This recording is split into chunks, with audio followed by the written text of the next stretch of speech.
This is the Star News Brief. I'm Susan Kiprano. The battle for control of key voting regions between Deputy President William Ruto and ODM leader Raila Odinga continues to intensify. On Monday, Ruto hosted leaders from the Luo and Luhya communities that have traditionally been Raila's strongholds. Other than seeking their support for his bid, the DP dismissed politicians peddling false information. The President Uhuru Kenyatta wants to extend his term in office. Kotu boss Francis Atwoli had over the weekend claimed that a referendum arising from the BBI process would change the constitution and give Uhuru more time in office. At another moment, some other people are telling us that it is about extension of terms. The question you ask, my boss, President Uhuru Kenyatta, is a Democrat. I don't think President Uhuru Kenyatta has told anybody that he wants his term extended. Get a copy of The Star by subscribing to our e-paper for only 10 shillings by dialing *550*3#.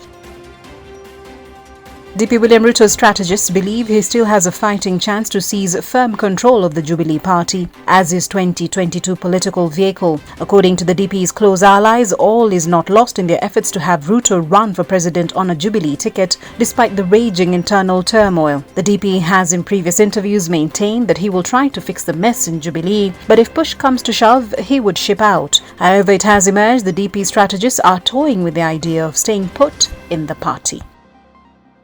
8 in 10 children in Kenya believe they have learnt little or nothing since schools closed due to COVID-19. This is one of the findings of a survey commissioned by Save the Children that also indicated that 2/3 of children have had no contact with teachers during partial lockdowns. This revelation came as Education CS George Magoha said the decision on whether to reopen schools will be announced after a mega stakeholders meeting that's expected to take place on or before September 25th. In July, the Education Ministry announced that schools won't reopen until next year.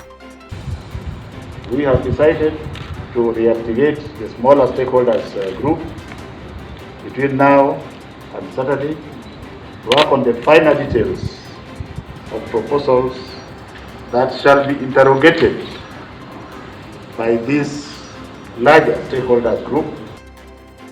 A group of people claiming to be Buxton residents now say the 6 billion shillings Buxton regeneration project should be suspended. They met Nyali MP Mohammed Ali and former Mombasa Senator Hassan Omar who are to help them petition the courts for suspension. The project being undertaken by the county government is to start in January after a 3-day public participation exercise that ended on September 5th, so majority of the residents give it a thumbs up. Speaking during the September 5th forum, Governor Hassan Joho warned that no one would stop the project.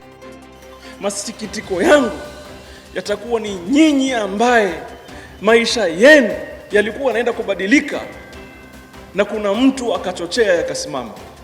You must be a property owner. Our agenda is to make you a property owner.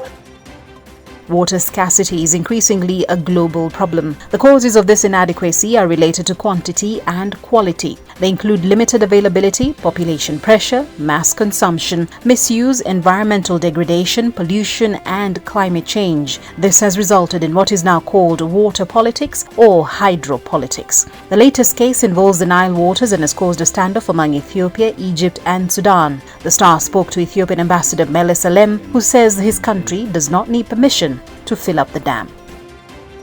And finally, a ban on saggy pants that reveal a person's underwear is to be lifted in a South Florida city 13 years after it was put in place. Signs are in place around the city to warn people not to get caught with their pants down. One shows an image of 2 young men wearing pants below their waists and features the words "no ifs, ands, or buts. It's the city law."